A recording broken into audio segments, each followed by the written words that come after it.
Hey everyone, welcome back to another video. Today we're going to be talking about two of the biggest powerhouses in the video game industry, Nintendo and Valve. These are two of the biggest powerhouses for completely separate reasons. Most people would know Steam, which is Valve's main sort of turning point, while everyone knows Nintendo because of their shitty business practices and all of the like.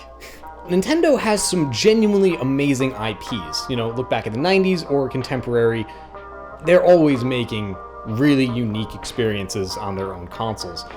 And they privatize that too. That's sort of their main business strategy. They make these great original IPs, and then they own them. You can't have them. You can't play them unless you're playing it on a Nintendo software. They really frown upon, anything else. While Valve takes sort of the complete opposite approach with Steam, they're sort of all about just letting the user do what they want. They give the files out.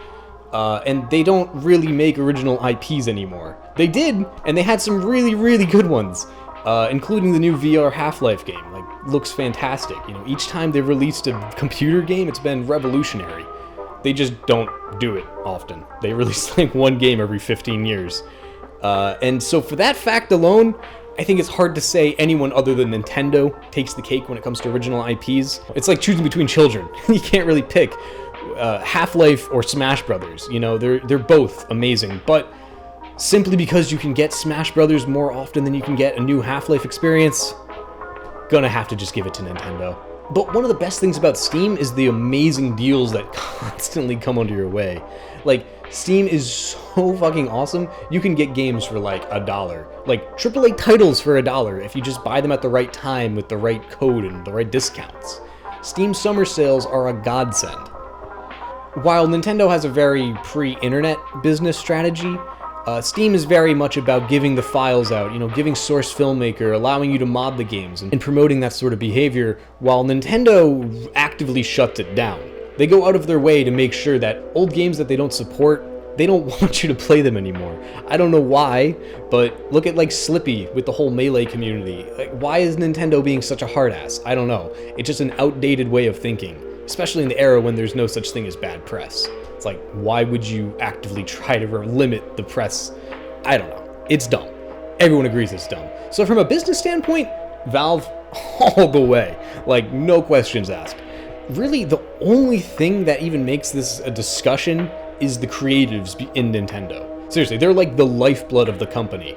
The executives and all the business decisions they make are doo-doo, and they should have gone the way of Sega many years ago. But for some reason, somehow, these creatives, these original artists and coders and designers that work for Nintendo, they really get the fucking job done. But that being said, Steam is still so much better with friends and online. Say what you will about the Switch Online, you gotta pay for it, sucks ass, and a lot of games, it's doesn't even have voice chat. Or I guess you could plug your phone into your controller or some shit, just, what? What? Yeah, Steam is the place if you ever want to play video games with your friends or just online strangers. Absolutely. No questions asked. Now, in terms of cost, which is honestly one of the biggest factors for a lot of people, it's sort of up in the air. Because on the one hand, consoles are a lot cheaper than a well-made gaming PC. But, like I said, Steam's got those sweet summer deals. And the spamware on the Switch, it's kind of pricey. Needlessly, it's a $60 game when it should be $20. I don't know, it's a bit extreme for spamware. And the Switch doesn't do those crazy deals that you'd see on Steam. It's just out of the question. You might see a 20% off, but you'd never see a 50 or more. Ultimately, I guess to really try and conclude and bring this to a consensus, Nintendo, I would say, is better for the casual gamer. The people that want to bust out some video games at a party or play with your little brother, do things of that nature. While Steam is better for the type who like to sit alone and really focus intensely on gaming, whether with friends or competitively, but just, it's kind of hard to really make Steam a local sort of experience. That's where Nintendo really shines. Ultimately, I'd really recommend you have both, especially when you consider that Steam is free. You can just sign up and make an account, unless you just don't have a good enough gaming computer, or a computer in general. But yeah, that's sort of my thoughts on the matter. The Switch, I love it dearly, but it does have its flaws. Well, that's pretty much all I got for this video. Thank you so much for watching. Yeah, there'll be, how do I end this? trying to think of a better ending than just saying goodbye, and I really can't think of one.